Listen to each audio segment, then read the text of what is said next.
the day so far. It's incredible to see the grid already lined up, and now we are starting to kick the tires and light the fires because Super GP Heat number 1 about to go off. The championship has been brought back to the number 10.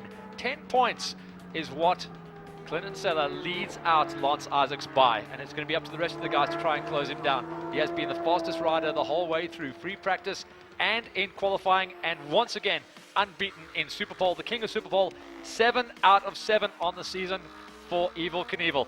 But remember, it's all going to come down to what he can do now.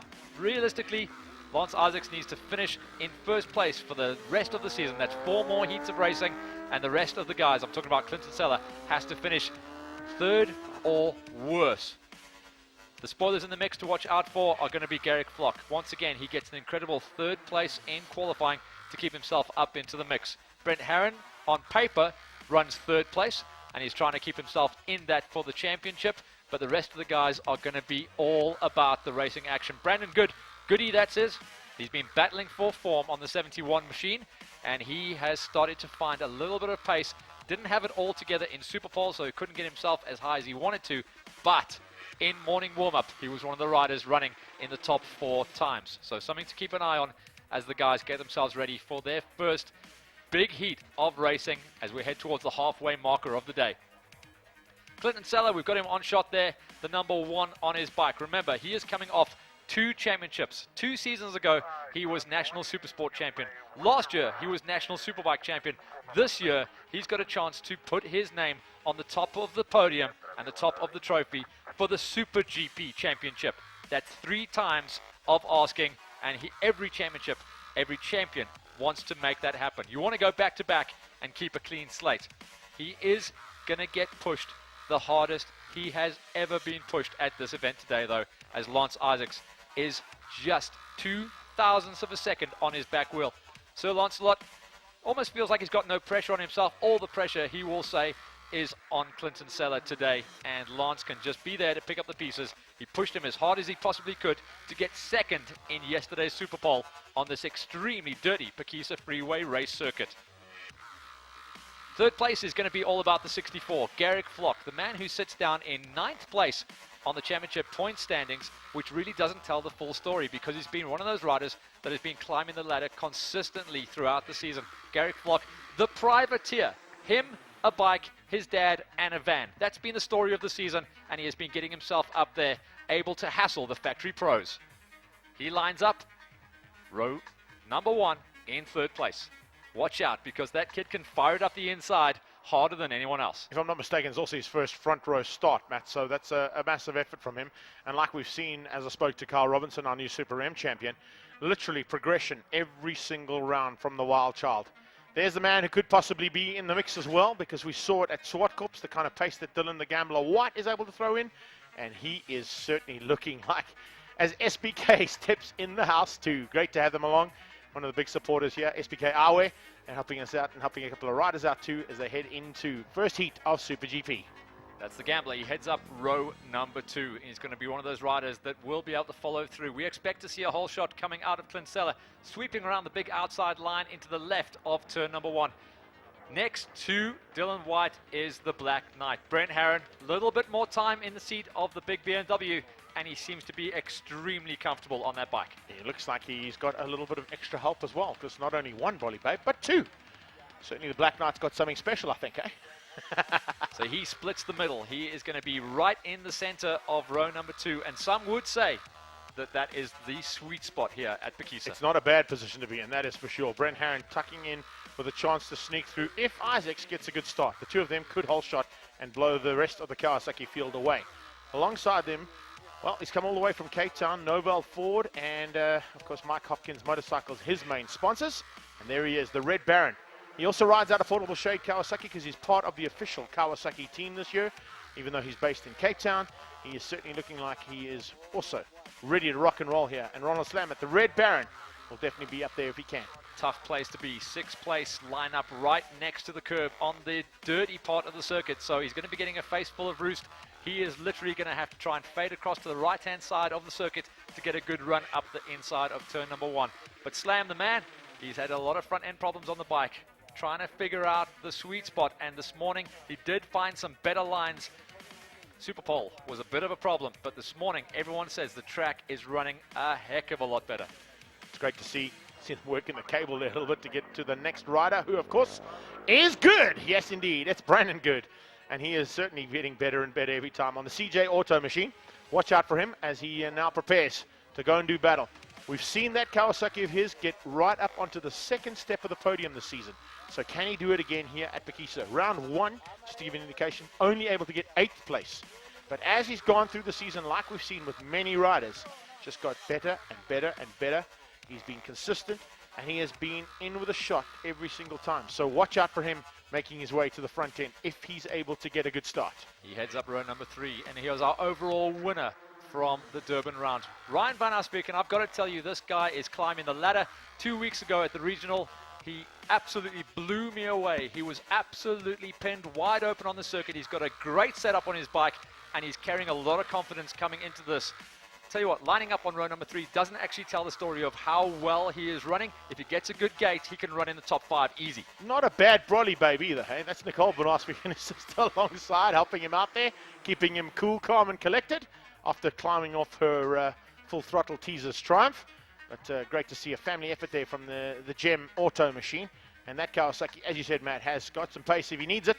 And if he can just get the squirt on off the line, good chance of him getting up there as well. Very comfortable and confident to be able to run those laps the whole way through. And another rider that is crossing over between regional and nationals, keeps himself in the game, races at least twice a month. They always say that they are works riders, the Van Asbeekens. If they don't work, they don't ride. Exactly. But they've got to bring the money. Here's another rider that, that third row start doesn't really tell the whole story because those guys are so close on time. Row number 3, they're all on like the same 0.2 of a second. Ivan Van Niekerk, another privateer, doing the job. Well, Ivan Van Niekerk, of course, is going to be right there and pushing it hard as he can on the Recon Engineering Kawasaki. And he also has got the pace to run at the front end. So something in terms of the setup, something in terms of getting it all right, making sure that perfect lap came in. Didn't happen during during qualifying. Never happened through Super Pole either. And that's why we found him down in 9th place. Brother M-Tech Yamaha's a little bit further back, but this is a great story for us. You and I have been talking about it the whole way through the weekend. Last year on a Suzuki 600 running in the regional Cape Town series, finally makes the big trip at round number 7, comes all the way up from Cape Town, steps onto the big Kawasaki ZX-10, where he has been running good numbers down in Cape Town. The tallest rider out there, bar none, Cape Town's own Brandon Haupt, and he qualified in the top 10. MX Clean and Core helping him out there on the Kawasaki. There he is, and that's the man to keep an eye on. So getting a thumbs up from our camera. The camera just giving a slight issue there, but great to have Brandon Haupt now up in what is the best category of racing in this country in terms of the echelon of how we go in the hierarchy. And well played for him to come all the way from Cape Town to be here and be fighting it out with South Africa's best. Alongside him, and I don't think we're going to get a chance to see them, but we are going to mention them, both Nicholas van der Walt, also a Cape Town-based rider, and Robert Portman. Now, the reason the Yamahas are so far back, they had a slight issue earlier on in the qualifying sessions and in the free practices. They tested last weekend at Kyalami and decided, you know what, we need to play around with maybe some tire options, and went down to the 190 tire that Pirelli supplies. Unfortunately, here at Phakisa, it requires a little bit of extra rubber. So they had to apply to all the riders to allow them to change tires on the weekend and let them go back to the 200s that are available from Pirelli. And the reason for that is the 190 is great on mid-corner edge, on a slower corner, but on the high-speed corners where you're not fully cranked and you live on the mid-corner around Phakisa. I mean, you're turning right for just about a K straight, and they've gone up to the bigger tire, and hopefully we should see better race pace coming out of the M-Tech brother R1 Yamahas from the guys that start at the back of the pack. A tough year for the Yamaha boys, but we know from what we've been speaking about behind closed doors, yes, that Yamaha are going to be I think wider. Those doors are a little bit more wider open than they were. Now. There is a certain package coming from Yamaha, we believe. So if we're wrong, Adrian Back, come and tell us. But we heard something via a little rumor that Yamaha has a race winner for 2015. It's going to be good to see. These guys have, like you say, the last couple of seasons, because of the limitations at national superbike level, unable to overdevelop those bikes to get them to run the same pace as the Kawasaki's and BMWs, which are making the top numbers, and that's why we see so many of those bikes running in the top front rows. of the SuperGPs. An incredibly great and easy bike, how's my English? An incredibly easy bike to ride, the R1, but it just suffers from not having enough bang. I think also called out ever so slightly and not to knock the rules in any way, because we had some fantastic racing because of the rules. But because of the rules, the R1 is not able to be developed like it would be in any other format of racing around the world, where we're seeing it in race-winning form. So yeah, we'll wait and see. Yamaha have certainly intimated that they've got something special for us, and we look forward to that because we know BMW's got something. ZX10 have got something special. Honda are looking at a welcome return, as are Suzuki. So if you are any of those brand loyalty fans out there, keep an eye out on SuperGP for 2015. It's something we've been talking about the whole way through. Yes, at the beginning of the season when the rules came out, there were realistically only 2 bikes you could race if you wanted to run at the front.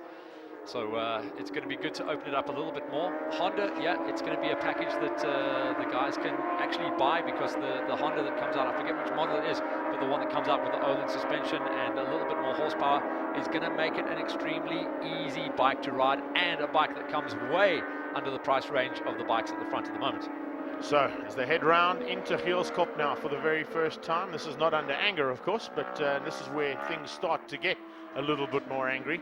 The visors are down, the race faces are on, and it's now time to start to get yourself sorted out and into full race preparation. Now, the scene from race number 1 of the Super 600s in particular, that it is dirty offline, and if you are going to make a pass, you better make sure that there's enough grip under your tires to make it count. Right, so we've got Clint Seller, Lance Isaacs, and Garrick Flock for the very first time on the front row with Seller and Isaacs. Then we've got Dylan White, Brent Herron, and Ronald Slamet. It's Brandon Good, Ryan van Arsvik, Ivan van Niekerk, and Brandon Haupt, and the 2 Yamahas of Nicholas van der Walt and Robert Portman that make up the fourth row of this Super GP grid. We are almost good to go. A green flag at the back means we are. And here goes race number 1 of Super GP. Looking at the lights, lights go on, lights go off, and we will be firing down into turn number 1. Oh, massive wheelie from Clinton Seller. He will not be getting this whole shot. It's going to be Lance Isaacs that fires it up the inside, and Dylan White will slot through into 2nd place, and it looked like Garrick Flock came through in 3rd. But an uncharacteristic, massive mistake from Seller sees him way outside the top 5. Make that 9th place for Clint Seller, incredibly, off the pole position. We spoke about pressure, we spoke about the amount of pressure that is on Clint Seller after that little altercation between himself and Dylan White, which got him excluded from race 2 at Swartkops, and all of a sudden that pressure seems to be just affecting him dramatically. It is all about Lance Isaacs on the BMW that leads things out. Seller has moved up ever so slightly, he's now gone to 7th. I didn't think so this was on. 5 riders he's got past. I was building up this race saying that with a 10-point deficit off his back wheel to Lance Isaacs, that Lance would have to win and Seller would have to finish worse than 3rd, basically towards the rest of the season. That's 4 more heats, including this one. I didn't think it was on the cards. How's the start from the place that you spotted as probably the most sweet spot in the world? White, thanks for coming. Slotted through into 2nd. And luckily enough, didn't react and roll off as his teammate popped the hood and got the front end up. So Whitey is in a real good situation now to take another podium, because he is on good form, has been on great form since Durban. So Dylan White now sneaking through, and of course he's the man to keep an eye on as they head down into Heelskop for the first time. It is Lance Isaacs leading out. On his tail, Dylan White, and then right on the back of them is Garrick Flock. That is now we had a joker in the previous field. That is the joker in this field, but if you see the kind of pace that youngster's found over the Northern Regions Championships over the last couple of seasons, and especially this season, he has got what it takes to get through on White and on Lance Isaacs. White had a little bit of a moment on the braking bump, and already the reigning champion Seller just came through, got a massive drive coming out of the final turn and got through on the Black Knight of Brent Herron, and it looks like Seller is about to close up. Watch for the fastest lap to come from Seller this next lap. So that is certainly on it for sure. Fastest lap of that particular lap though went to Dylan White on a 42.876. So Dylan White is not holding anything back. Seller up to 5th onto the back end of Brent Herron. He's got past Brent Herron now, and as he looks to get past Brent Herron, he can see up the road Garrick Flock, his teammate, and Isaacs, his championship rival. Yeah, this is going to be an incredible drive to watch this, because we know that what Seller can do around the circuit is nothing short of a miracle. He's got clear air, and this is nothing but good news for us because he's going to be able to build pace. He will have clear air, and as soon as he catches up to these guys, he will tick them off one by one, possibly two by one, because at the end of this back straight, going into the big sweeping right-hander, no one goes in hotter than Sella. Sella's looking good. I think the only one that goes in hotter than him, if he's on the right line, is Flock. But Flock loses some ground to Sella. Sella was definitely quicker through there, visibly quicker. He just pulled back half a second on that lap. You could see it. Just on the rollout point. It's not a braking point. He actually just roll off ever so slightly and then back onto the throttle for the right before you get into field goal. Then it's Brent Herron. You can see just ahead of Brandon Good as they go through and complete. This is going to be the second lap of the race. So we've still got a massive 14 laps to go. We've just started a 600 Here we Super go. M race. Tick them off one by one. Sella, the champ, he comes through. He takes third place away from Garrick Flock like he was taking candy from a baby. Easy as you like. He's on the move. Yeah, if the wild child had that candy in his hand, though, Hottest lap. happy about it. There we go. I knew he was going to pull it out there. As he 38.8. closed up, he threw in a 38.8, and now possibly the pace will slow down as he comes up to the back wheel of the key players. But the fastest man that last time out, after a stinker of a start, he slowed down in 9th place with it. He gets up into 3rd. You look at what he did on a 38.8, but look at his teammate did a 39.9. So a second slower than Sella. Yeah, there's confirmation of that fastest lap. But even though he was a second slower, he was almost a second quicker. Oh, and there goes Sella. And he makes the move early on. You saw a little twitch from Dylan White. That was going into Coke bottle. Sella didn't allow any comeback there. So fastest on every sector now is Clinton Sella as he moves up to 2nd place and closes in on the back wheel. We may even see a new leader on this lap. Lance Isaacs leads, Sella in 2nd, and here we go down the back straight. Hopefully he's got some rearview mirrors on that bike, because Lance Isaacs is going to look back and not see the 23. He's going to say, where did he come from? He was nowhere. What the? Exactly, another South African turn. While we're watching this, and I don't want to change my thought because we're watching a potential change of the lead here. You can cut back. That is actually a covering line from Isaacs. He went mid on the entry and allowed no line up the inside there. What was that? Just Flock. Yeah, Garrick. Flock just got that thing spinning a little bit too hard there. And watch out, because turn number 1 again is a good place for Sella as he can fade across to the inside. This is where he made a pass the previous lap on Flock, and he sets it up to go inside Isaacs, but no. Isaacs will be aware and he will be able to block, but he can't block this entire lap. Well, he can't block the entire lap. Let's try and see if he can block for the entire race, because he's going to have to do that. Remember, Lance Isaacs has got to try and stay well within hunting ground of Sella. He's only 10 points adrift. There's a move up the inside for the lead. Oh, and it's a new leader as Sella just bangs it up the inside into turn 2. Up and over the little mound, positioning himself perfectly. Isaacs will have seen him early, and unfortunately you cannot fight back from that move. You can lean on the rider, but he'll send you out. The fact that he just came in there so hot, didn't take any nonsense whatsoever from Sir Lancelot. So Evil Knievel leads out, Lancelot in 2nd, and the Gambler is 3rd. The Wild Child is 4th, falling a little bit off the pace there ever so slightly, but let's wait and see how these tyres are going to start coming into play. Looking at and listening to the riders downstairs in Super M, track is extremely slippery still. It is extremely hot, and the Pirellis are working very hard out there. You know who, when we're talking about tyres, you know who did real well in those first 2 laps was Robbie Portman. He got himself up there into 7th place for a while, so he got a great drop of the line, and we've seen that Portman can do that. He can get that Yamaha fired up, but as soon as everyone else gets up to race pace, he starts fading back. Currently, Portman is in 9th place, which is a long way. I think it's 3 positions up from where he qualified. Not a bad effort there from Robert Portman. Just moves himself up into contention and into the top 10, into what we would term as single figures. Single digits, that's what we want. Flock, even though he looks wild and loose, has closed up onto the back wheel of Dylan White, and Dylan White looks to be in trouble. 1 and 2 are going to run. They're going to play out front. Isaacs is desperate to try and hold on to that advantage, but unfortunately he is sitting 0.4, almost half a second off the back wheel of Sella, and Sella will extend. Well, we saw a slight chink in the armour of Sella on the line. Doesn't seem to be affecting him because he just came through the field like the proverbial hot knife through butter. Not that you're going to put a hot knife in butter, but you know what? That's the way we say it, and he's got through nicely. This is where the battle's going to be, though. Dylan White is going to have to keep his eyes, ears, leathers, and Kawasaki well within his hands to make sure that Flock doesn't take another Flock slowing. Flock had a problem there. He either missed his line, something went wrong. He kind of stood the bike up, straight line, vertical. Drives out of it, though. I think there may have been a little bit of a neutral. Maybe set the bike up just to regroup, find the gear that he wanted to, and he's going to go. And he will be able to close back up on the back Whitey, because in race pace, Flock is a little bit faster than the man that runs third at the moment. We're seeing massive gaps behind them though as well, because we've got to pick up on Brent Aaron, the second of the Black Swan BMWs, in no man's land. Long way back in 5th place, and Goody also a long way back from him as well, so massive gaps the whole way through. Remember, we've seen almost podiums every single round from Brent Aaron, whether he was on the previous Kawasaki that they were on board, or this new BMW. He's literally podiumed at almost every single one, other than the first round here, of course, at Phakisa. He only got one podium that day, but right the way through on the podium. So a bit of a concern. Durban is where he actually lost out, and Durban was where Lance Isaacs started to get the run on the championship and move himself through.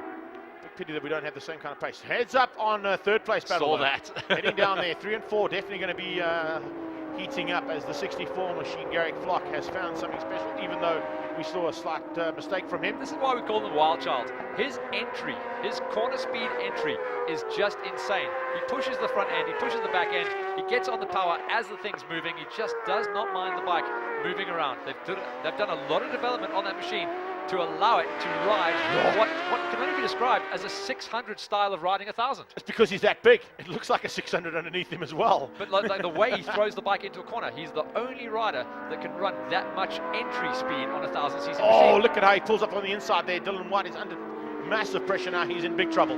Dylan White is in trouble here. Garrick Flock is certainly and visibly quicker than White. Looking at the lap times of 59.9. Spins that thing up. I even heard it screaming there. So he has turned all the traction control off. He is laying black lines the whole way around the circuit, and that will probably be the only thing that actually slows Garrick Flock down. Tyre wear. Right, let's see how that tyre wear is going to affect these riders now. Down the back straight. 1 is Silla, 38 is Isaacs. Here comes 23. That is Dylan White, and on his tail, Garrick Flock. Battle for third place, battle for the podium here between two Kawasaki's. One is a factory entry, the other is a privateer. And this is a good move here. Watch out for him to pull to the inside line there. Yeah, I hear exactly what you're saying. But you see what Garrick Flock does? He backs down 2 gears at the sweep and then climbs on the gas. So he's actually spinning it. We talked about this yesterday, Gary McCoy style. Getting at Slide King style there, but what I was going to say is the fact, the way he's going at this stage, he really is putting the pressure onto Dylan White, and I don't know if Dylan White will be able to soak this up, because I'm really, really impressed with this riding style of the young man. And as I said, the privately entered machine, he certainly is looking at an opportunity for any of the manufacturers coming into the championship next year to pick him up as a factory-sponsored rider. The pace is on and the pace is up. A couple of laps back, Clinton Seller was able to throw that 138.8. Isaacs is on the 139, Dylan White is on 139, Garrick Flock is on the 139, so all those riders are building the pace. Harron unable to get into the 39 bracket, he's still in the mid-40s, and he is starting to fade way off these boys. This is the best battle on the track right now, and we're going to stay with these boys. It really is turning into a great one here between the White and Flock. Right now what I'm seeing is hanging back ever so slightly. He's there, he's showing the wheel, he's breathing down Dylan's neck, and he's waiting for a mistake from Dylan White.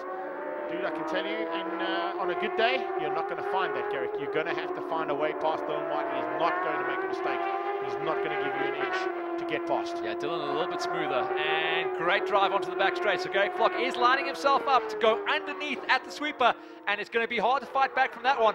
But the line is sweeping across the track to the outside, to the inside, and Flock is just trying to find a hole to get through. It was a good chance.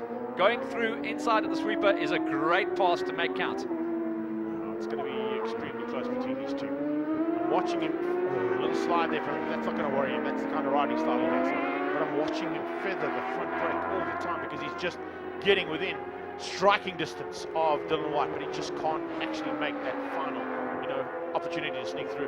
Yeah, he's late on the brakes, but Dylan has got a great entry and mid-corner. Flock has got a very fast entry, not a great mid-corner, but a very strong bang out. In fact, I think he runs a gear lower than everyone else, just to scream and spin that back tyre, because he is so strong coming out. And I'm going to say, we call him the Wild Child, because he's the only rider big enough to actually control one of these 1,000cc beasts in those kind of conditions. The lovely thing about him as well is because he's so big and so strong, he's actually able to muscle that bike down if it does get out of control. Where a lot of the riders of Dylan's size, Lance's size, the more jockey-sized riders battle with the amount of power that comes out of these liter bikes. Yeah, he turns all the traction control off. We know that because there's black lines absolutely everywhere behind Garrick Flock, but he doesn't mind it. You see Lance Isaacs, he is settled into that second place. He is locked in there. He's still running just off the pace, but he is losing around about 0.2, 0.3 every time. But he's maintaining like a second well, advantage. it was around it's about only a second. About 3 laps ago, he was running around about 0.4, so he is just falling off. I think as soon as we see it go over the 1 second bracket, the bungee will snap. Let's wait and see, and hopefully that's not the case. I think Lance Isaacs is hanging back ever so slightly and want to put a last-ditch effort in.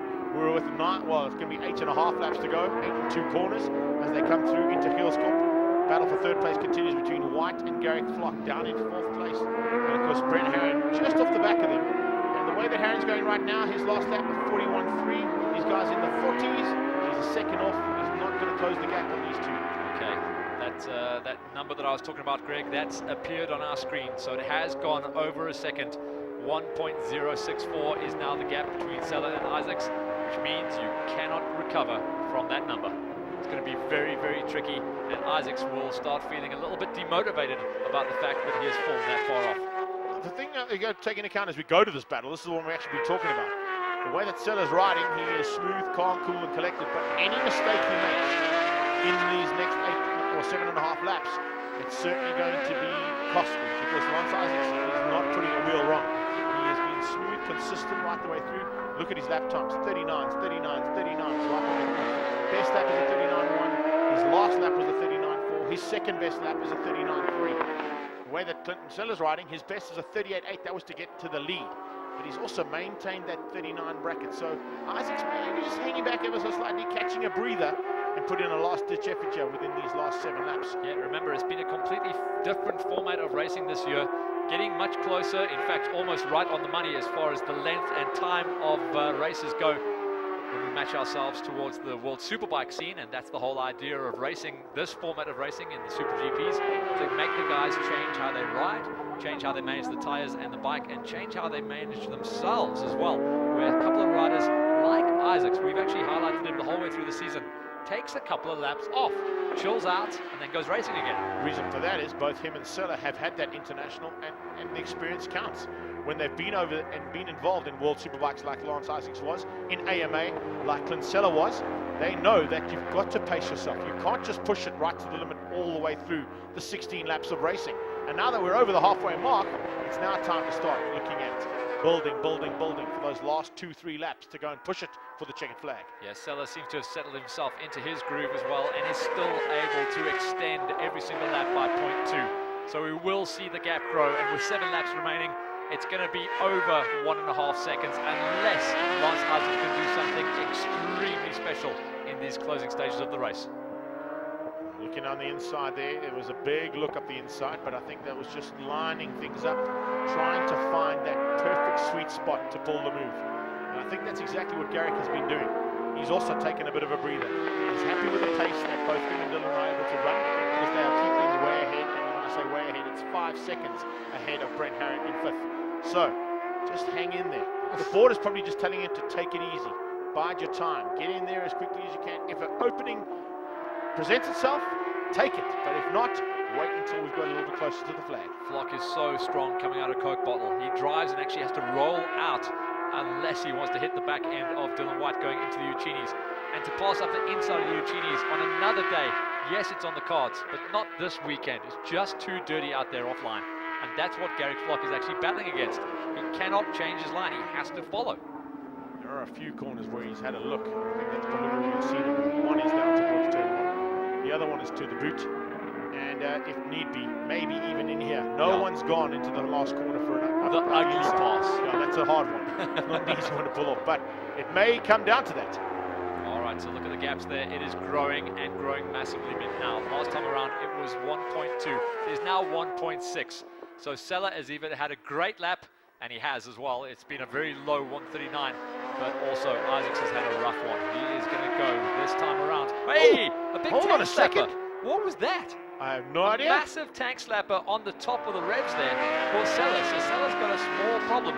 Maybe the steering damper is bust out. Incoming though, Isaacs was right behind him when that happened. So whatever that was, he's now seen it and has gone, okay, maybe there's a chance of me catching Clint Sella here. And Sella has looked back a couple of times and said, oh, I don't know what happened there, but the bike we've was got in to a work. straight line. That was a very strange situation. There is a small bump as you head out of turn number 3, but a very strange situation for Sella. And please remember that one, Greg, when you go down there and chat to him, because something is rattled loose on that bike. There's no doubt about that as they head down the back straight. Let's have a look and see on the straight if anything happens again. No, all cool. Pitches it in. All good there as well. No I was issues. worried because you know the Sora story. You and I have often spoken about this. When a rider gets a tank slapper like that or anything bigger than that, the brake pads rattle loose. Next time you try and find brakes, there's nothing there. But thankfully he has got brakes, and he'll have been very concerned about that. Slides out there. Looks like it's all good, but the gap has closed. Isaacs realised that. It was 1.6. Let's see what the numbers are this time. On the last run now as they cross the line, I'm sure it's going to be what looks visibly closer than what it was. And as they come through there, look at the gap. Maintains. Oh, okay. They looked a little bit closer. I thought it was going to be even closer than that, but clearly not. So maybe in that last couple of corners, he just eked out that little margin once again. Third place still up for grabs, though. Yeah, White looks to be managing this and maintaining. He's done an incredible job, and I've got to take my hat off to Whitey. He has absorbed pressure every single corner of every single lap of this race, and Flock will high-five him for that, because Flock really piles on the pressure when he's on your back wheel. Well, he put a lot of pressure onto that back wheel. He's lost a bit of ground, though. Now. I think we've still got 5 to go. Still enough time for him to close in. And 10.2 to 10.6 is 4 tenths between Dylan White and Garrick Flock. It's under half a second. That's more than capable of reeling that in. And the way that these two youngsters are throwing it around, it is absolutely amazing to watch. Whitey is sitting down there in 5th place on championship points. He enters this round on 98 points. The closest rider up the road is Goody on a 135. Goody is there, 2 places back, so he should be able to maintain that lead, and White will just be wishing he had the form that he has in the second half of the season. Wishes he could start the year like that. Unfortunately, he could not run the pace, and his confidence really only arrived at the Durban event. So the 2 riders heading into the big right-hand sweep to the latter part of this lap. We're going to 2 corners and 4 laps to go for Dylan White and Garrick Flock. Flock has closed again, so that 0.4 has now become nothing. Because that back wheel and front wheel are almost glued together. A little slide there, but that's the kind of riding style. As I said, you can see Dylan White smooth as butter. Garrick Flock a little bit of wild style coming out of the wild child. And once again, a big slide onto the straight. Goes right onto the rumble strips. Crosses the line now. And there it is. Yeah, much closer between the two of them. Now down to, what is that, 0.1. I agree with your observation as well. Garrick Flock has definitely got a couple of positions on the track where he has the advantage. Certainly it's the run-in speed. And if he has to, and I mean has to, he's going to get underneath and just pick Dylan White up. But Dylan is able to do what we saw coming out of Lance Isaacs in the early laps, and that's go mid-entry. In other words, you have to go way offline if you want to make a pass. And Garrick Flock won't necessarily feel comfortable to want to do that because there is just no grip on the circuit to make that one count. Outside the top 5, it's Brandon Good that's down there ahead of Ronnie Slamet. Ryan van Asbeken is running in 8th place, and that's a good number for him as he stays ahead of Ivan van Niekerk, Nick van der Walt, Brandon Haupt, and Robbie Portman, after a great drop off the line, drops all the way back down to 12th. So Ryan van Asbeken, as you said, we pick up on him as he heads in there. He's in 8th place just behind the Red Baron, Ronald Slamet. And with 4 laps to go, just picking up on some of the riders at the back, the Novel Ford man and Mike Hopkins Motorcycles, fighting with Gem Autos, Ryan van Asbeken, all on Kawasaki machine. That'll be a good scalp to see Ryan van Asbeken get himself up there and beat out what we see as one of the factory bikes. Just saw out the corner of my eye that the guys that are running in 3rd place are still battling it out hard, as we are still continuing around the back through the Uchinis, the massive sweeping double right-handers. You can see the black groove that is wearing in there, so there's plenty of grip down there for these boys, and Slamet is running some of his best lap times of the weekend, so it's great to see the Cape Town guy come to terms with this tricky circuit. Big right-hander sweep now, and that's what we're going to be looking at, Ron Slamet, and he's hanging on for now ahead of Van Asbeken. Our leaders have just crossed the line again and started their 3rd last lap, so 3 to go for Isaacs and Sella. 1.7 second gap now, so it's gone up another 10th. I think Isaacs is now rolled out, but if they stay as they are, Matt, that 10-point deficit that Isaacs found himself in is going to move to a 15-point deficit. Yep. So Sella's doing it all right, taking the victory. Isaacs also doing everything he can to stay right within the hunt. And if Sella's going to win, he's got to be second. He's got to take as many points as possible and that are available on the day. Yeah, a tiny amount of hope offered to Lance Isaacs when the mistake came from Clinton Sella coming off the line, but that hope only carried on for 2 laps. And then it was Well, the rest... It was a glimmer of hope. A glimmer of hope. I was going to say it's just been like the normal situation where you just get beaten up out of the track. You know, you're doing your best lap times, no matter what you do, Sella will catch you up and pass you. Look at the laps. The lap time tells you exactly what you're saying, Matt. He's actually 39s out of both of these riders consistently for 15 laps. You can't ask for better than that. And Sella is just at the moment rubbing salt into the wound. He looked over his shoulder down the straight there, and he's actually just putting the hurt on Isaacs. He'll do one of two things. He'll either pull out and go even harder, or he'll roll back, allow Isaacs to come up to his back wheel, and then go again. Because that's the kind of thing he'll play with every now and again. Head games, exactly that. It's that time though, because there's 2 to go. They're going to come across the line now. The head games are going to start between Isaacs and Sella. Isaacs has done everything he can. He's been found wanting by now 2.196 seconds, so it's nearly 3 seconds there between the two of them. And really, I'm not quite sure if Isaacs got anything, but he closes, as you said. Sella a little bit wider into turn 1 than what he'd like, I can tell you that. I don't know if that was a mistake. We'll have to see. Watch out for the look over the shoulder coming out of this turn. You just know that he's going to have a look back. I wonder if he's concerned because the way I see it, he's visibly slower than what he was. There is where he had that incident a bit earlier. The glimmer of hope came up. But as you said, it could be a bit of mind games being played by Sella, and he's just rolled out of it ever so slightly. That gap has come back to a second. You can see that. You and I know what a second looks like. That is definitely it. It was 2.1 as they crossed the stripe. Then Sella went wide, be it a mistake or be it actual roll out in a bit of head game situation. This is a nice battle to watch out for, though. Look at this. Van Arsveen on the Van inside. Arsveen up the inside, piling on the pressure there. But he has pulled back about 0.6 of a second in the last 2 laps. So he is on the fly.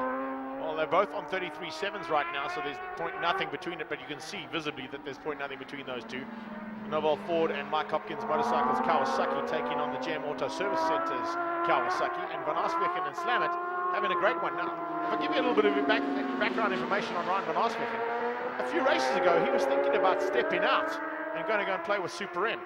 Well played to the GM Auto team for talking him to stick around, because all of a sudden top 10ers are well within your grasp, Ryan, and hats off to you, buddy. Remember, he has come off a top 5 at the previous round. Swartkops was good to him.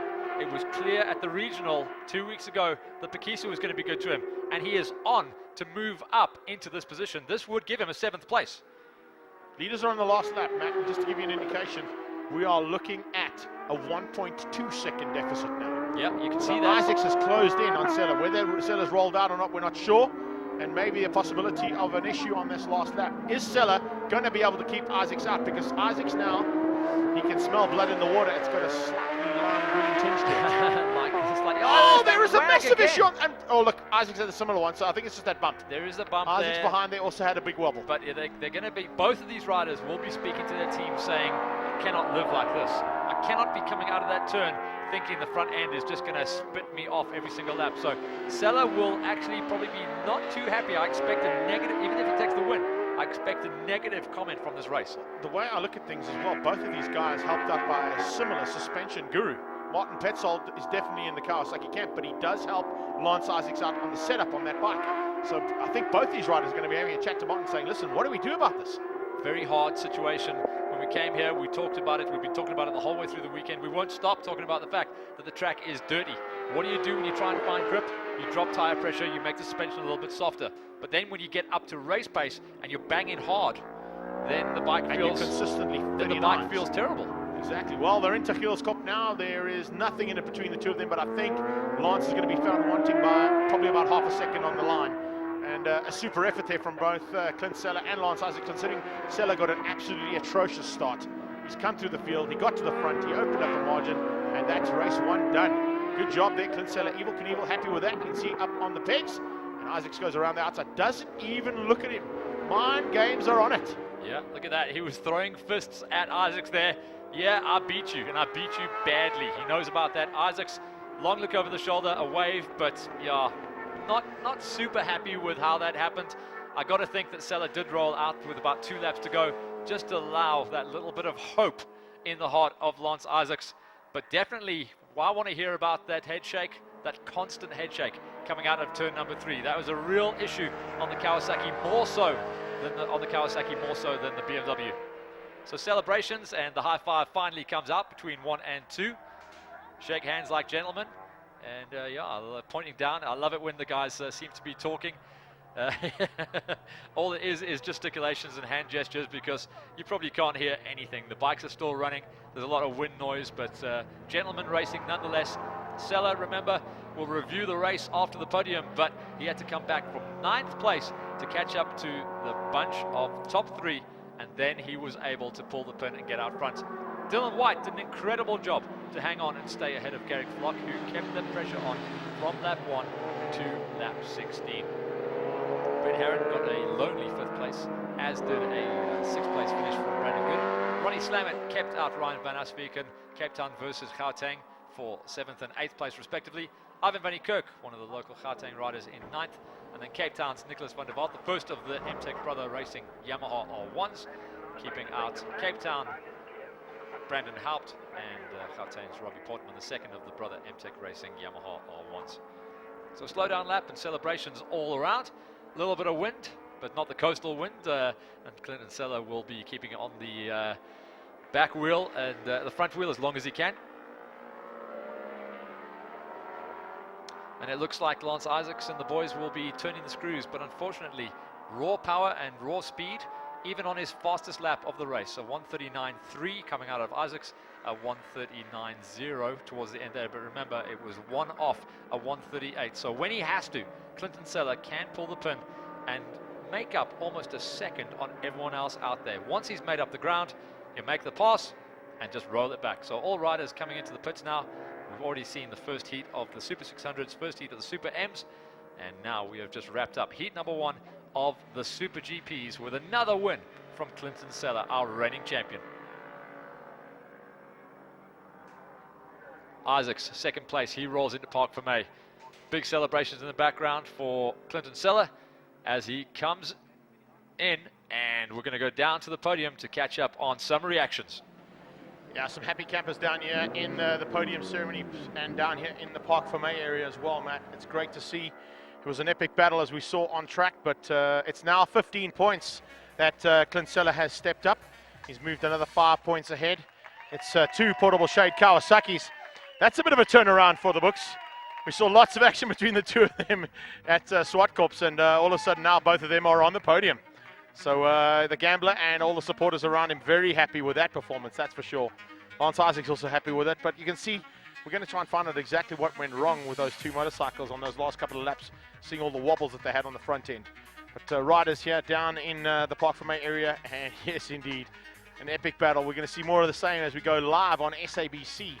And of course the live on SABC happens at 3 o'clock this afternoon, that's SABC 3. Looking down at Park for May as well, Matt, also just for our information, the 2 Yamahas looking pretty good. And the thing I want to really pick up on, and unfortunately our cameraman's on the wrong side, the bike tires that we were concerned about, the rear tires, not a huge amount of wear on them, Matt, to be honest with you. It looked like they were starting to slip and slide a little bit, but I'm not quite sure if that was suspension setup. The tires themselves looking very, very good. Those Pirellis have worked hard, but they've still got a huge amount of grip still available to them, so that's good to see. Riders heading up now towards us and will be with us shortly. But super stuff there from our Super GP race number 1. Robert Portman makes his way back to his pit. Doesn't look too happy with life, but of course he's done the best he can on that R1. Nicholas van der Walt having a chat with his guys. All the Cape Town boys actually all together there. Brandon Haupt, van der Walt and Ronald Slamet just high-fiving each other, saying good effort there from everybody. But just waiting for our riders to get up here to the podium so we can get them up onto the podium and then have a chat, see how the race had gone. So, making their way up onto the podium now, first and foremost, to call him out onto the podium. If he's there, I'm going to ask Stephen to have a quick squiz around the corner if Dylan's there. And let's get him up here. Ladies and gentlemen, 3rd place today in Super GP race number 1 for Portable Shade Race Kawasaki, the gambler, Dylan White.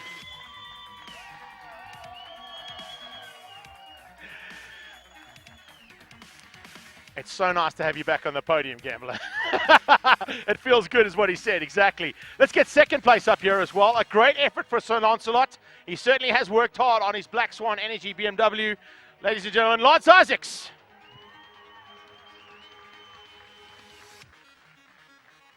Wow. I haven't seen him look that tired for a while, buddy. It looks like he worked hard out there. Not tired. Okay, cool. Maybe just a little bit despondent about where you finished. I think you want to be on that top one as opposed to where you are. Right, let's get the mat. Oh, he's looking, oh yeah, definitely putting his first step on there. Well, let's get up there onto the top of the podium for race number 1, also out of Portable Shade. And race Kawasaki. Craig Zank is a big supporter of his too. Let's get him up here. Evil Knievel, Clint Seller.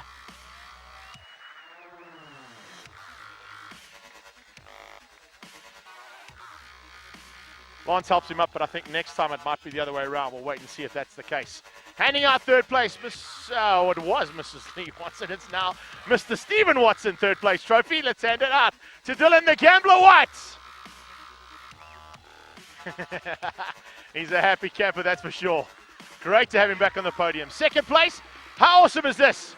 The big boss of BMW is here, and he's going to hand out second place for us. Greg Kutsia from BMW Motorrad to Lance Isaacs.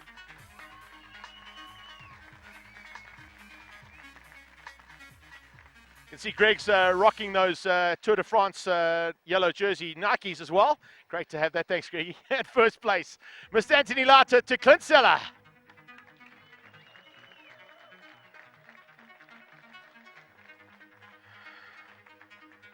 Amazing stuff. Ladies and gents, once again, a big round of applause for your first race podium. Let's get them down here. Come on down, Gambler. Wowee, I am very, very, very impressed with the effort you put in there, but you were certainly pushed hard by Garrick Flock, dude. That oak is just getting better and better every time he gets on a motorbike. I was getting a bit irritating. It's making my life a bit hard, but yeah, the whole race I just paced myself because from the beginning there was no traction. So main thing, I wanted to bring it home. Haven't done a lot of those this year, so yeah, I kept getting a motorbike, but I think I just pulled the gap every time. Every lap in a few places, but yeah, it's enough for third place today, and I just got to give a big shout out to my team, my dad, my family, everyone. They've put in so much effort, and yeah, without them I wouldn't be here. Awesome job. We'll see you at race 2, hopefully on the podium. Good job, buddy. All the best. Lots of luck. Come on down here, man. I know I was just giving you a little bit of hell there about how you're looking. You looked a bit despondent, though. I think that's probably the better word, because I know you wanted to be on top. You've worked extremely hard. It's now 15 points as opposed to the 10 you had coming into this race. Yeah, I was a little bit despondent walking up here. But you know what? It's we worked hard, and the team has definitely done a great job in getting me a little bit closer to Clinton this weekend. The 30-second deficit that we had here from the last time we raced against the Kawasaki's here definitely closed that gap, and you know, it's great to be in the mix with Clinton. We'll have to come up with another plan, a slightly better plan for race 2, because the Kawasaki seems to manage its tires a little bit better. But you know what, Black Swan Racing, BMW, Motorrad, and Shock Dr. SA Rockwell watches, we here to compete, and it's not over till the fat lady sings. Certainly isn't. The one thing I've got to take into account, there was a glimmer of hope at one point, right in the closing stages. I'm going to ask him about it, but I want to find out from you what you tried to do to close it in when he had that big head shake heading down towards the boot. Well, you know, I was actually trying to manage my tires a little bit better than Clint. Well, not better than he was. Like I said, the Kawasaki does manage its tires a lot better. But I saw Clint was making a couple of mistakes, and when I had my head down, I also made a mistake with 2 laps to go, which gave Clint a little bit of a gap, and then he made another mistake, and the lights came on, and I had to gasp for another breath, and I tried to get up there, but you know, Clinton did everything right in the first heat, and we'll have to come up with a better plan for race 2. Looking forward to it. Can't wait. Good job. See you at the next one. Clint, step on in here, big guy. Once again, another amazing effort out there. But as I said to Lance, I think the most important thing which we saw on the live streaming was that little glimmer of hope you gave him with that head shake. What happened? To be honest, the head shake wasn't the big time loss. I'm sure it looks spectacular though.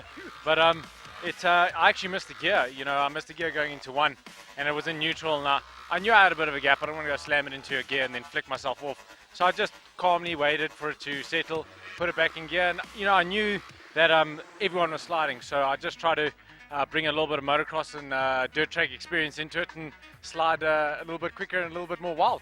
Okay, let's go to that motocross and dirt track experience, because, dude, on the line, what happened on that big wheelie?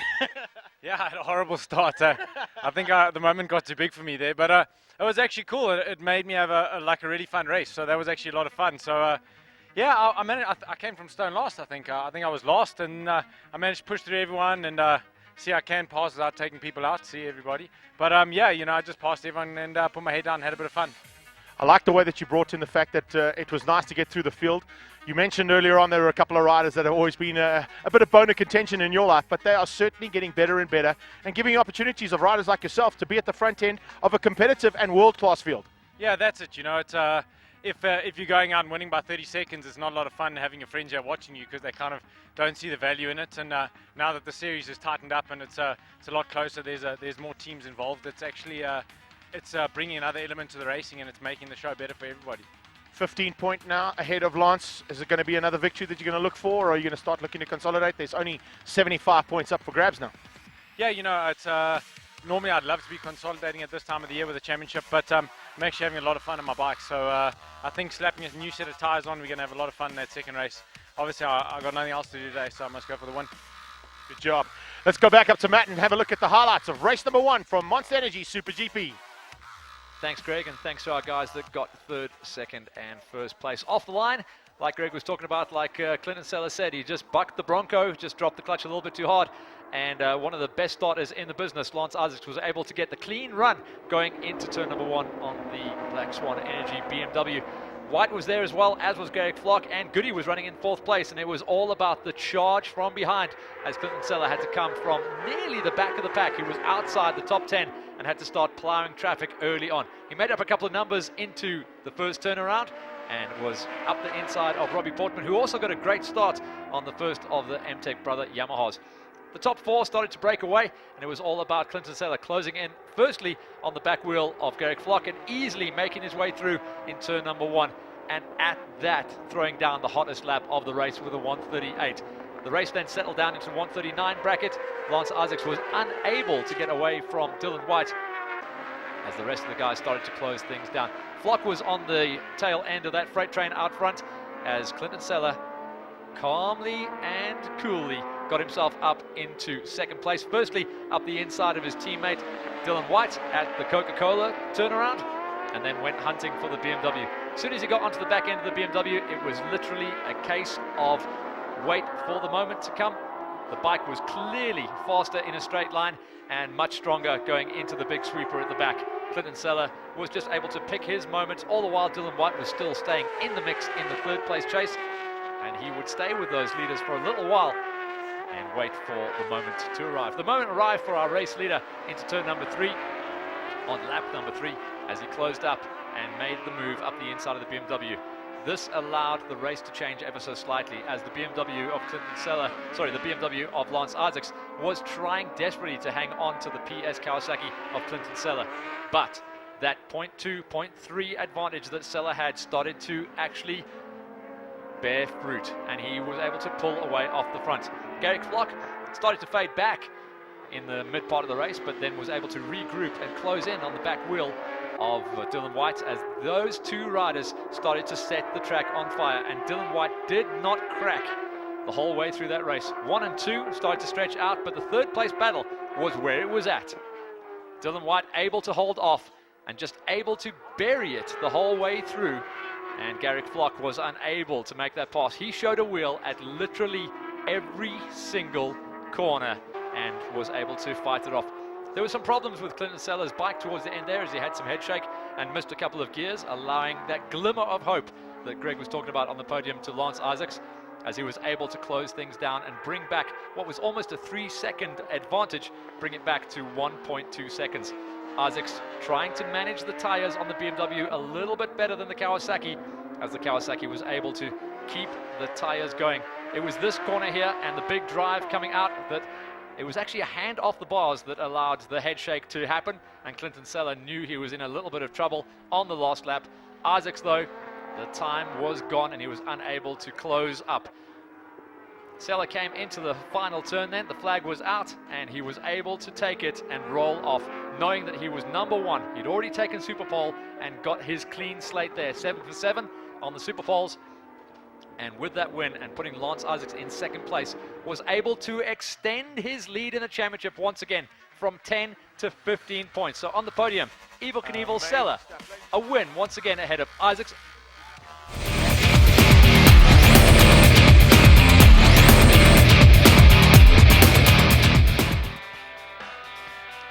You join us here at the Phakisa Raceway for round number 7 of the Monster Energy Super GP Champions Trophy. We're about to get going with heat number 2, our final race of the day for the Super GPs.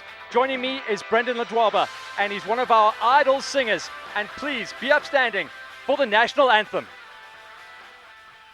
Nkosi sikeleli Afrika maluphakanyisa uphondo lwayo izwa imithandazo yethu Nkosi sikelela thina luswapho lwayo Morena buluka setšhaba sa heso o fedise dintwa le matshwenyego o se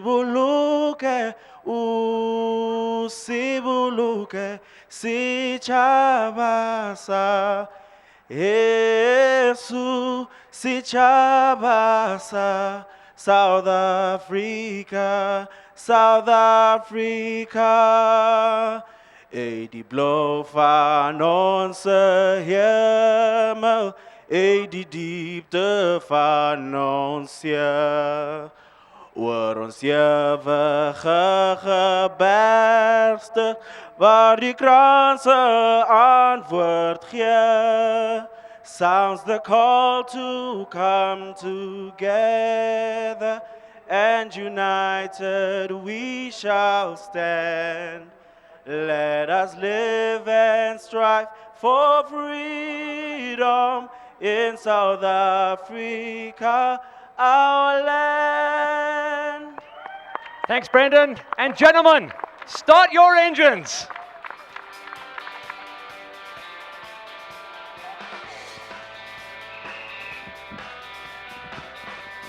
So it's time for race 2 now of the Monster Energy Super GP Champions Trophy Super GP category on track. And it's now time to go and sort out who is going to take a double on the day if they can catch Clint Seller. He took the race 1 victory, which has now moved him into a very comfortable margin over Lance Isaacs. And he's going to try and manage that into this race and, of course, into the final round at Red Star Raceway in Mpumalanga on the 30th of November. An amazing effort there from Evel Knievel. As you heard from Matt earlier on, as you see him in picture there, he's gone for the magnificent 7 in terms of the Super Pole. He took race 1 victory in the Portable Shade race, and Craig Zank Kawasaki is certainly looking like it is the bike to beat here at Phakisa Freeway.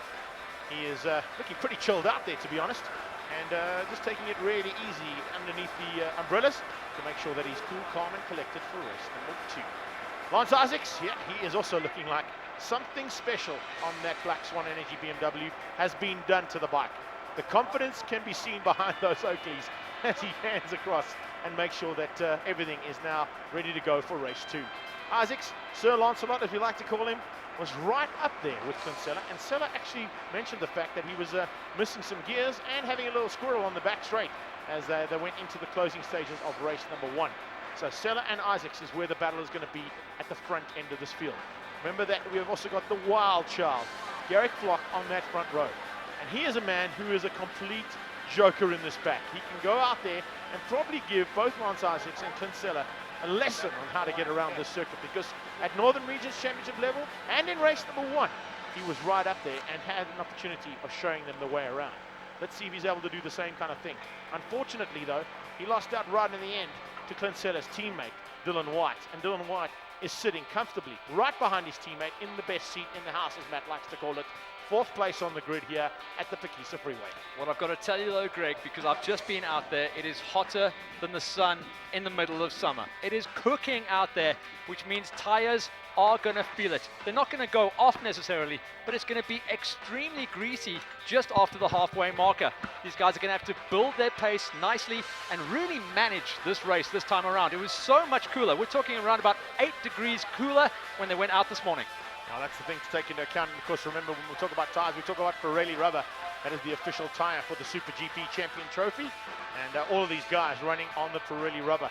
Remember, you can pick up all this action on Facebook as well. Come and join us on Facebook, SuperGP Champions Trophy. Look out for us at Twitter, which is, of course, at SA_SuperGP. It's all important to make sure that the social media and everything is flowing in this championship. We're trying to stay world class here, and that's the kind of racing we see on track. Alongside Dylan White, Brent Herron, second of the BMWs. Could you ask for a better position for those BMWs and Kawasaki's? You've got the number 1 rider with his teammate right behind him, and you've got the number 1 BMW rider with his teammate, Brent Herron, the Black Knight, right behind him. What I love is the little backstory that you and I have been building the whole way through the season. Yes, we've got factory, or what we would like to call factory support racers out there, but a fantastic lineup of incredibly talented, young and upcoming privateers. So it's the David versus Goliath situation, and that classic motorsport story that you and I have been talking about. Certainly the Davids are Garrick Flock and Goody. Those are the kids 100%. coming up, and if there's any justice in the world, they'll get picked up by one of these big teams going forward. Yeah, we're looking forward to a great amount of manufacturer input for 2015 already.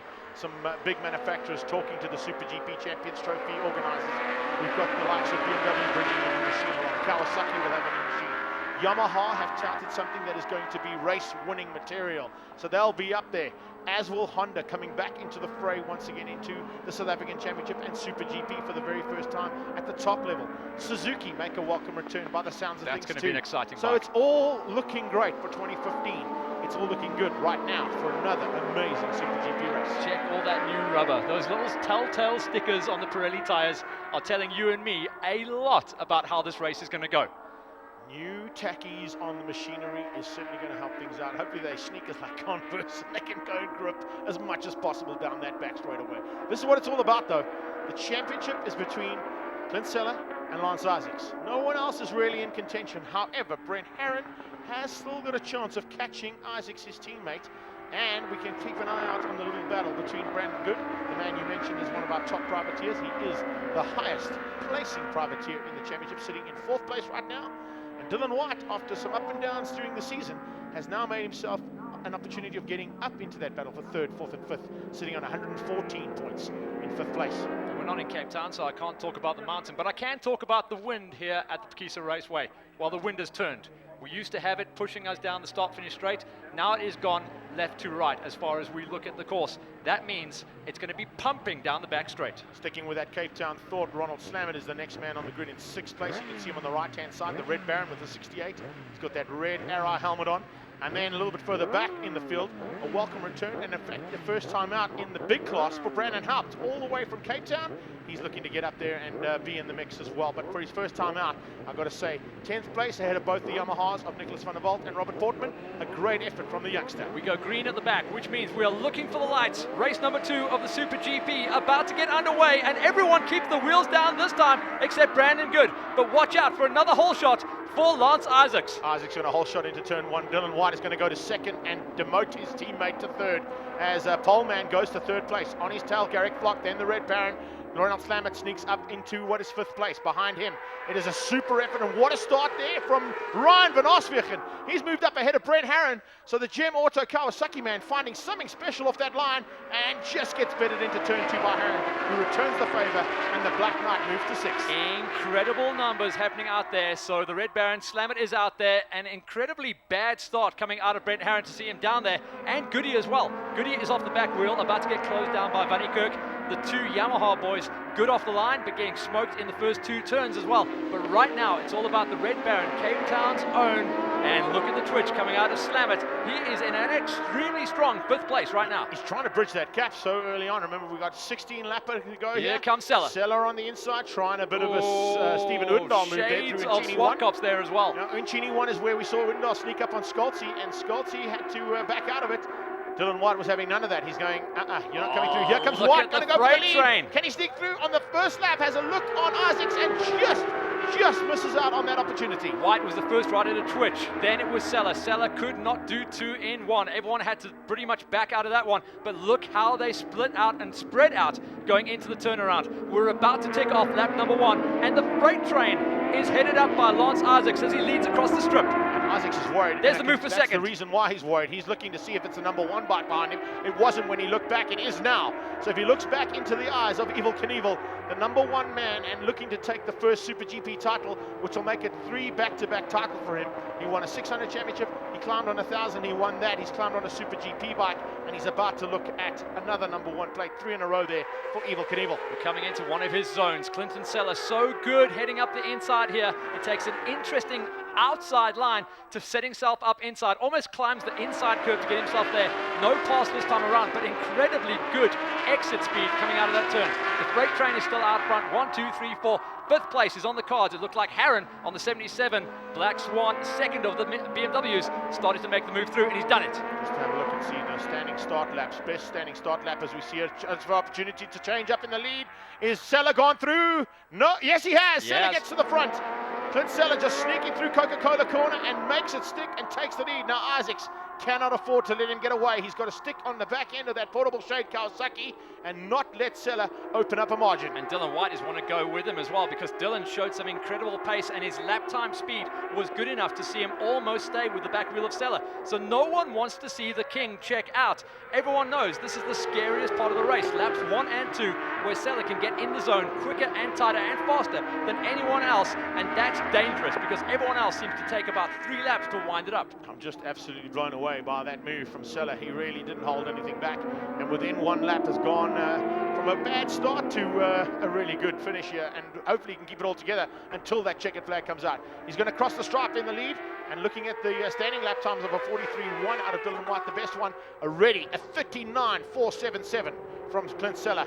That is 0.3 of a second ahead of Isaacs and 0.5 ahead of White. But look at that, the first 4 split by a second. Did you see that telling shake of the head from Isaacs as he came out of the final turn?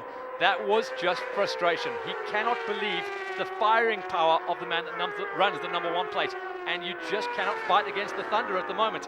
Isaacs has taken the entire season to tame that BMW, to bring it in line and to make it work for his riding style. But even on his best day, Isaacs is not able to run with Clint Seller, and already that 2.2 of a second gap is starting to eke out again. I'm absolutely blown away by the fact that he's pulled such a gap so early on. It wasn't happening. Whitey goes in. Dylan White, the gambler, throws the cards on the deck and says, Lancelot, I'm coming through. It's portable shade Kawasaki's 1 and 2, and the Black Swan Energy BMW does not seem to have an answer. Yeah, Flock is just sitting enjoying the show right now. And look at the chase group. So the second of the Black Swan BMWs, Harron, has woken up. It took him a lap and a half, but now he's starting to fire. He's got through on Ronnie Slamet. Ryan van Asbeken, welcome to National Racing. He has arrived at this event. Yeah, he has. There's no doubt about it. He's ahead of a really hard-charging Brandon Good, but hasn't quite got it there, has Brandon Good. Not quite the kind of pace we've seen out of him all season long as he's got better and better and better. But now at the front end, Kawasaki's 1 and 2. BMW is 3rd. Garrick Flock now has an opportunity of stealing BMW's thunder away from them completely and putting 3 green machines on the podium. And still a gargantuan 13 laps remaining in this race. They are going to have to work double time. But now that Seller has that gap, he's now going to calm it down. Look at the lap times he was able to do. He's able to do that lap time at least once every race. A 38.8, then he calms it down into the 39s, but somehow still stays away. It's because he runs that 138.8 in lap number 2, and then the damage is done. Yeah, pretty much, he's got that little gap in margin, and that's all he needs. He'll now manage that margin and try and keep his teammate behind him and Lance Isaacs. Garrick Flock just behind Isaacs. Looking at that shaking the head again. 38.8 in the second lap. Looking at the official lap record here of a 36.2 from Rossi on a MotoGP machine. This is a stock standard Evo superbike that Seller is on, and he's running only 2.5 seconds back from a factory, MotoGP machine. That's the great thing about this category of racing. You're allowed to do very little to this bike. It's a slip-on pipe. You're allowed to do a little bit of suspension work, but the engine is not allowed to be crowbarred open. They're doing some amazing stuff nowadays. And just to throw in another aspect of that on my point that I'm making, we were looking at the machinery that they were on. Of course, these are stock standard Evo bikes, as I said. MotoGP run on proper good rubber. And not slicks. To take anything away from the rubber that these guys are running, but what I'm talking about here is these Pirelli tires are standard road legal tires. They are not racing tires. They are road legal tires that these guys are running on. Let me help you out there. Talking to Mark from Pirelli, he said if he had to put all of these riders, and we're talking about the guys that run at the front, on a Pirelli race slick, easily come back a second. Just like that. That's the kind of thing that we're looking at. That's the kind of performance that you get out of top-class rubber. And of course, the top-class rubber we talk about in this particular series is made by Pirelli. Shake of the head once again. This is becoming a bit of a bad habit for Lance Isaacs. He is beating himself up inside his own AGV helmet, and that is sending him backwards. He's just not in the rhythm. He cannot believe the pace of both those Kawasaki's, and if he's not careful, he might not believe the pace of the wild child coming through on him. Exactly. And Garrick Flock, I think, is up for the challenge. He knows, he's already shown that he can get up there on the podium. He did it at the previous round at Swartkops, and he's now looking to do it again here at Phakisa Freeway. Massive talent on the fly coming through there. The other talent, one of the other tall kids out there, the man that jumped ship and moved across from Kawasaki to BMW just after the halfway marker of the season, the number 77, the Black Knight, Brent Herron, back on the pace, but unfortunately unable to react quick enough to stay with the pace of the top four. And because of that, he is running almost 4 seconds off the back wheel of Flock, currently in 5th place. Right, so 1 and 2 are portable shade Kawasaki's. 3 and 4 is a Black Swan BMW and a privately entered ZX10 Kawasaki of Garrick Flock. He's certainly looking like he's got what it takes. And I can tell you, the preempt boys from Fire and Security are pretty fired up that he gets ahead of that Black Swan BMW. You don't read my numbers, Greg. Lap number 2, Clinton Seller throwing in a 38.8. Lap 4, that's the previous lap, a 38.6. So he is gone, man. That's an impressive bit of running there from Clinton Seller.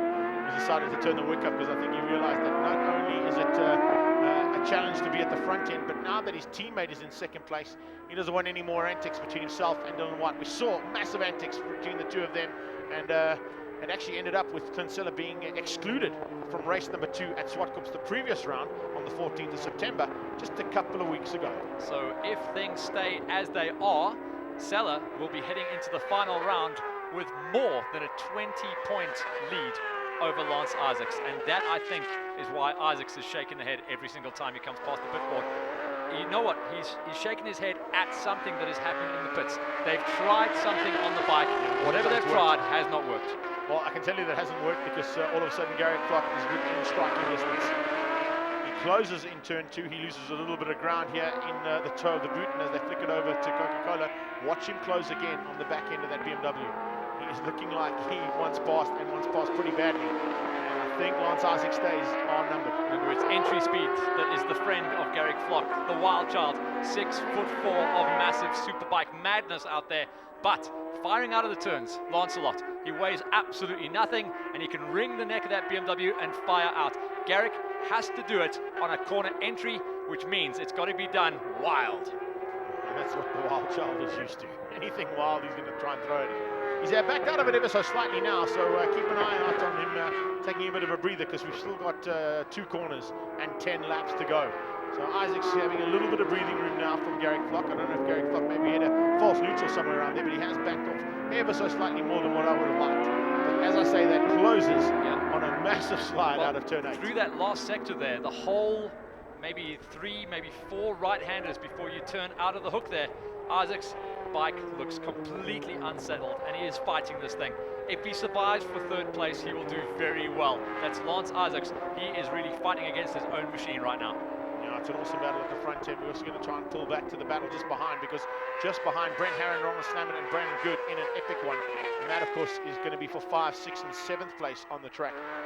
There we go. Even further back than that, this is awesome battle. Check this out. That is Ivan van Niekerk and the 2 brother M-Tech Yamahas, and they are fighting hard. Nicholas van der Walt leading things out by the looks of things by the riding style, and Robert Portman at the back end on the second of those R1s, just behind Ivan van Niekerk on the Recon Kawasaki. Oh yeah, Van der Waals, all elbows and knees. Love that riding style, but great to see these guys back into a mix. A lot of problems on the Yamahas through the year, and they're finding some kind of setup. The setup was found here because of tires. They went from the 190 to the 200, offering a little bit more mid-corner high lean, and they're getting the edge grip that they have been looking for. Works good on this circuit, but we know that they'll swing back to the 190 for the final round at the tight and twisty, super technical Red Star Raceway. 30th of November, that's where you want to be making that date. Get it in your diaries and make sure that you head out to Delmas. Take the Groenfontein off-ramp and come and join us at Red Star Raceway for the final round of the Monster Energy SuperGP Champions Trophy.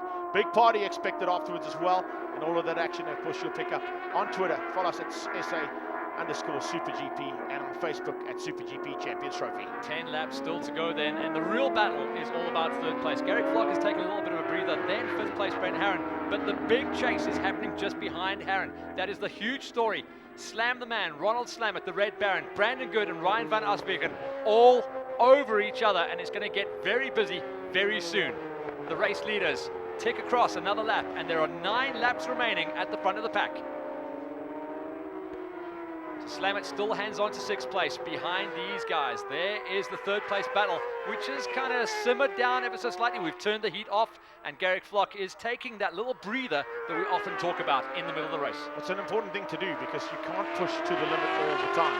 And I think Lance Isaac and Garrick Flock realize that. They've both taken a bit of a breather now. They don't have to fight for that position in 3rd place just yet. And in the background, look out, because all we're seeing is Brent Herron pulling away. But 6th and 7th place is starting to heat up. 6th and 7th place, Brandon Good, Ryan van Asbeken and Ronald Slammer. Very evenly matched, very close, and hardly any. You see there, 15-159, 15-199 and 16-034. So battle for 6th, 7th and 8th place is certainly where we need to be looking. Some good numbers to talk about. The fastest lap of the race coming out of Clinton Seller in lap number 4. Then he calmed it down a little bit, and by a little bit I mean he slowed down by 0.3 of a second. The rest of the guys went faster in lap number 3. A couple of guys further back in the pack went fastest in lap number 2, which shows the tyres came good in laps 2, 3 and 4. Now we're starting to see the tyres go off, so we're not going to see some massive numbers here, and it's going to be all about managing the tyres and the brakes, because they say, even though this is a high-speed circuit, you've got to stop at some stage. There are 2 very hard braking zones on the Phakisa Raceway. Yeah, and unfortunately what's happening now without any wind is that you can't even use the wind to help you brake. You've got to use the brakes that are available to you on the machinery. So that's the thing that we'll be looking at for the rest of this. Little bump down into turn 1, you can see that's actually used as a braking marker for most of these riders. And Lance Isaac's now 7.5 seconds adrift from Seller, and just watching this championship roll away from him. Incredibly, Isaacs is pulling away, and massively, from Garrick Flock. He is finding 0.3 of a second every single lap.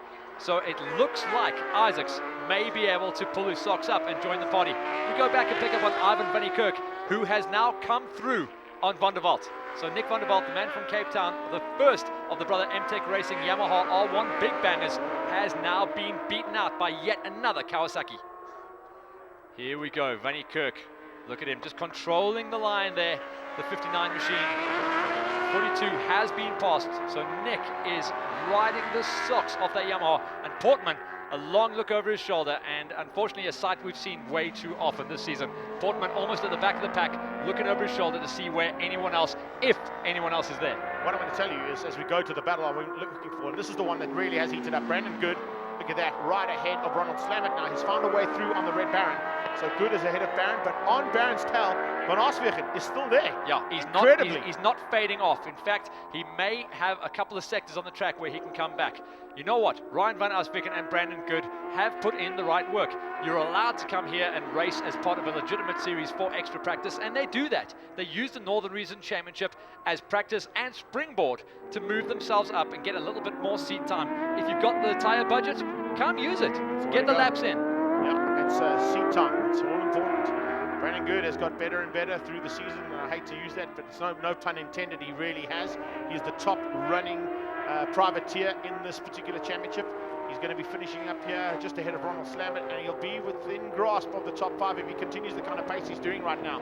Because Goody is lapping in the 41s, Herron looking at the 40s, so it's pretty evenly matched between the two of them, but any mistakes from Herron will allow Good to get back into the top 5, which will keep him in the top 5 of the championship. Next move on the cards, Van Asbeken closing in and rapidly on the back end of the Red Baron. Unfortunately, Cape Town historically just never run good at this circuit. And why? Well, it's the furthest one away. It's very hard to come and get the laps in. Even though Ronald Slamet is a full national competitor and has been for a couple of seasons, they don't get up here as much as they would like, and that's why we're seeing them battle. Ryan van Asbeken, on the other hand, has the option to get in the car, put a full tank of gas in, drive 3 hours, stop for a burger, and we're racing. Yes, he can come there, but more importantly, I think, is what he's going to be looking at a little bit down the road in terms of this championship. And our final round, he can literally climb on the bike, put a full tank of petrol in, go there, do some laps around Red Star, and still ride home. If only he had lights and a number plate. But anyway, If he anything. gets home in time, you don't have to worry about lights. If you're fast enough. Anyway, we're not promoting that at all, but I'll tell you what, yeah, Red Star just around the corner from these guys, about an hour down the road. Goody though, look at what's going on here. Every now and again, something changes, but it is only every now and again. Ronald Slammett, the Red Baron, doesn't have a consistent lap in him. He has a hot lap, then he has a cold lap, and that's why we see a little bit of concertina springboarding going on here. Brandon Good has now been closed down dramatically, and this is the kind of battle we saw earlier on. Yes, they spread out ever so slightly, but now Good has been reeled in once again by the Red Baron. Ronald Slammett looking to get back ahead of his Gauteng base rider, and the man from Cape Town, probably Cape Town's second most famous rider. And I want to know, because the amount of support that the Red Baron has got versus Lancelot, it's pretty evenly matched, to be honest, if you go down to Cape Town. Yeah, it's full-on rent a crowd down there. If McFadden was there as well, you wouldn't be able to buy a ticket, put it that way. It'd be absolutely wild. It would probably be some of the most epic racing. As far as regional goes, that would be a scary one to call. Well, I just want to throw something at you there, because it's something we haven't really mentioned all day long, and now that we've got a chance to do it live TV, the possibility of Shiz and McFadden, now that their seasons are done and dusted, coming to the last round is right up there. So if you want to see the best riders in the country going at it at Super GP level on the 30th of November, make sure you're at Red Star, because there's a good possibility David McFadden will be there, and so will Sheridan Moraes. And a bit of a favourite in the hands of Greg Haldenes as well. He does like the Red Star Raceway. He famously stepped out of this championship right at the beginning of the season. We could see him join the party and throw a cat amongst the pigeons. That would be the best grid lineup we have seen all the way through the year. And let's call it out, what if the Joker can find a bike to run in the Super GPs too? Yeah, it'll be awesome to see, but I think he's going to concentrate on setting that bike up for next year. You heard him on the podium talking about that option. But even that, speaking to Greg Kutsia from Newcombe, who is here at the circuit, he was telling us that the new 1000RR is actually going to be better than the current HP4. So things looking good. We mentioned the fact that we've got an awesome opportunity for Yamaha to come back with something special. We don't know what it is. They haven't said it was the R1. But speaking of the R1, check this out. An R1 trying to ride around the outside of that massive sweep. And Arvin van Niekerk saw him coming and just kept him at bay. Nicholas van der Walt. Incredibly brave move. Having an awesome dice here. All the way around the outside, just hanging it out. And I'll tell you what, he's going to... Oh, he almost got paid back for that move. Yeah, I thought he was going to shove it up the inside. He had a good line there. If he'd have been a bit more of an ugly rider, he's way too nice a kid. If he'd a bit more ugly, he'd have just shoved it up the inside and sent Ivan out to the rafters. Well, we're speaking about Cape Town riders out there. Remember, there's another one that unfortunately is now pitted. And Brandon Haupt is in pit lane on the MX Clean Global and Local Kawasaki. Didn't quite get to grips with heat number 2. He had a good one in heat number 1, but for his first time out in Super GP, congratulations, well done there, young man, and that just bodes well for next season. And another rider into Super GP. Nick van der Walt doing his team proud. I'll tell you what, this is one of the best runs we have seen out of the MTech Brother Racing Yamaha R1s. He has got that thing wound up. I love the elbows up. He's aggressive and he's good to go. And he loves the outside line. He's just hanging on to that outside line. So seriously, the 200 option is the way to run a Yamaha Here around we go. this track. Get it done, get it done. Coca-Cola. Oh, very close there from Van der Walt. It's very rare that you see the outside-inside set up here at the Phakisa Raceway. Just because it's a bit of a one-line circuit. You can actually see the blue groove where the guys have been laying down the rubber the whole way through the weekend. But Van der Walt running that big 200 Pirelli back tire, and the smooth power delivery of the Yamaha is allowing him to rail the outside. Just loving this little battle, and it's the best one on the track right now, to be honest. It might be only for what is it, 9th and 10th place. Here we go, outside hunting again. Stuff again, eh? Okay, all right, let's box clever now, Nick. Do the cutback. Brandon Haupt actually walking up into the control tower here, and unfortunately he's out of it and handing his transponder back. But his Cape Town compatriot in an epic battle with the Recon Kawasaki. So it's brother MTech Yamaha fighting with Recon Kawasaki's Arvin van Niekerk. Just not enough squirt out the corners. That's what the boys have been complaining about the whole way through the season.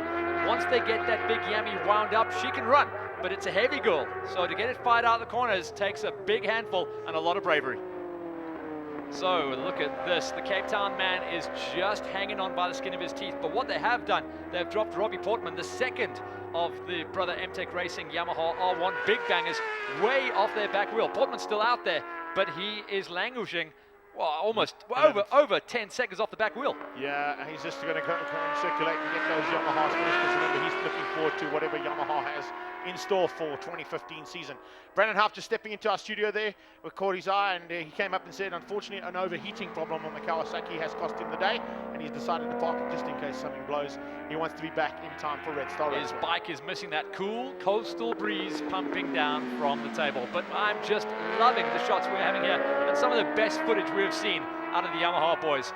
They are coming good and finding a setup every now and again. It's all development, but we know, and we've been talking about it the whole way through the show, we know they've got a package arriving for next season that will see them a competitive runner. Yeah, really, really great stuff there from these two. They've put on an epic battle and down. This is for 9th and 10th place. Van der Walt still fighting with Van Niekerk, and it's He's the battle of dropped the off vans. this time. He was way closer last time around. Look how late he gets off the gas. Most of the time he's been actually leaning in on the shoulder of Ivan van Niekerk, but this time around way off and has to go for a completely different line. Try around the outside again. Same An again. outside line from Van der Walt is what he's looking for. It becomes an inside line if he can hang on to it and just get the squirt along, but that Kawasaki just has a little bit of extra squirt up the corner, and unfortunately the R1 just found wanting out of the corners. But then, look at that, watch the top end of this Yamaha as it closes on the Kawasaki down towards turn 1. Do you remember it was only last year that Van der Walt came into National Supersport racing? Yes, Supersport, a little 600 and that guy climbing all over it like a monkey. He just had to step up to the big bike, but he rides it like a 600 and that's what we like. We're just loving this with about 2.5 laps to go for our leaders. The battle continues here between Van Niekerk and Van der Walt. And this is what it's all about in terms of 9th and 10th place on the track. Great little battle in Super to see. But at the front end, of course, it is all Clint Seller. He's got a 7.7 second lead over his teammate. And the 23 Kawasaki of Dylan White, unfortunately, just hasn't found the answer to close in on his teammate. He's got down to a 39.4, which is within a second of the best lap that we've got from Clint Seller. Seller with a 38.689. And of course, they're all now lapping the top 3 in the 1:40 bracket. Yeah, good numbers, but we are staying. Can you believe it? We are staying with that battle, and as I say that, we move on to our race leader as he takes the 2 laps to go board. Clinton Seller managing that 7.5 second gap. It stays there. Lance Isaacs is still around about 3 seconds off the back wheel of Dylan White, who runs in second place, and Garrick Flock a full 4.5 seconds off the back wheel of Isaacs. So bigger gaps and a slightly different look to race number 2. Race number 1 was wild, mainly in the first lap, because there wasn't a good start off the line from our pole man, Clinton Seller. He made amends for it though, because it only took him 2 laps to hit clean air, then he was gone. This time around, it was 1 lap, not even 1 lap, and we saw our reigning champion, current points leader champion, and king of Superpole hit the front early on and just run away. Yeah, that's what it's all about. Back to the little battle between Van der Walt and Van Niekerk, and a change up as the Yamaha gets to the front end of that battle. So I think it's going to go down to the wire between these two. Well done, Nick. He worked for that. He was out there this entire race, just all over the back end of Van Niekerk's bike like a fat kid on a cupcake, and he did not let it go. He made the move, and now he's just got to live on a lap and 8 corners. A lap and 8 corners is all it's going to take here for these guys, but who is going to have the best of the Yamaha and Kawasaki battle? We've seen pretty much the second half of this race. It's kept us entertained because the other guys have kind of spread. Oh, Van der Walt running wide ever so slightly and up the inside, but he manages to hang on. Wow, brilliant stuff. Well, he's had enough practice going wide there, I suppose, but that was about 7 inches wider than he has been the whole way through. And I think Van Niekerk had to roll out that one. He didn't know where that bike was going to fire. So it's still something to watch out for. And look at the Kawasaki top end power. That's where we see it start to light things up. So Van Niekerk has actually got a chance to come back as long as he's brave. But remember, that Yamaha is so strong in the brakes at the back end. Last lap, race leader. Here we go. Number 1 about to bang it home one more time. Yeah, he's going to look for a double on the day. By doing that, Matt, he's going to go to 278 points in this championship as opposed to the 254 points that Isaacs is going to be walking away with. What has happened with Lance Isaacs? By not finishing up in the top 2, he has now gone within 30 points of his teammate, Brent Herron, who now sits on 224 if he finishes as they are right now. And I don't see anything happening on this last lap because those first 6 bikes are pretty evenly matched. I'm not going to see any complete changes here and people throwing things down the road. Hopefully not. Such a hard situation for Lance Isaacs because he definitely wanted to find something extra. He didn't need much, but he turned the screw the wrong way, and whatever he did not pay off. Well, I have to give you the information once again. I was just working out the maths in between there, and Isaacs, even though he's in second place, it's only 24 points adrift. So he came into this round 10 points outstanding. He's lost 14 points in the round, and there are still 50 points up for grabs. So it's not done here today. We've Nope. wrapped up 2 titles. No, we knew We're we were not wrapping going to up, wrap up yeah. the Super GP title. That is going to go to the line and to the wire at Red Star Raceway. So let's bring the king home one more time. Clinton Seller, standard option, as if he writes the script all by himself. Looks around, casual as you like, cruising this last lap at a very casual 141 pace, and up on the pegs, take a bow, and well you might, because that was a show, and no one is going to forget this season when Clinton Seller will be crowned, no doubt, at the final round, the inaugural Super GP champion. Yeah, he's going to look to do 3 for 3, because remember, as we said, look out for some burning Pirelli rubber now from both of the Portable Shade Kawasaki's, 1 as and his 2. teammate comes through for second place. So 1-2's there for the Portable Shade boys. Here we go. Tandem burnouts from the boys from Portable Shade. Thanks, Pirelli. Good smoke effects from both of you guys. And it's been a fantastic second half of the season for Dylan White as well. A very strong second place, and any day that he can get himself up onto the box, you know the gambler is going to be grinning, and he'll have those Chinese eyes on. He's going to be chuffed to bits.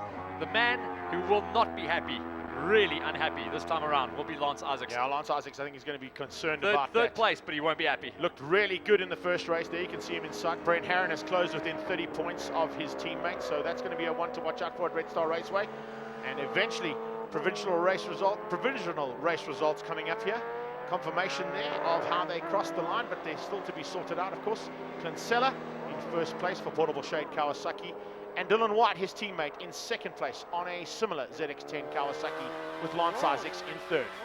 Gary Clark then eventually the wild child in fourth place with Brent Herron finishing up in fifth place on the BMW S1000RR. Brandon Good, the second best of our privately entered machines. Ronald Stammert from Cape Town on the novel Ford, and Mike Hopkins Motorcycles Kawasaki in seventh, ahead of Ryan van Arsveken on the Gem Kawasaki. Nicholas van der Walt, an awesome effort from him to get that brother MTech Racing Yamaha R1 up to ninth, and beats out the Recon Kawasaki of Ivan van Niekerk.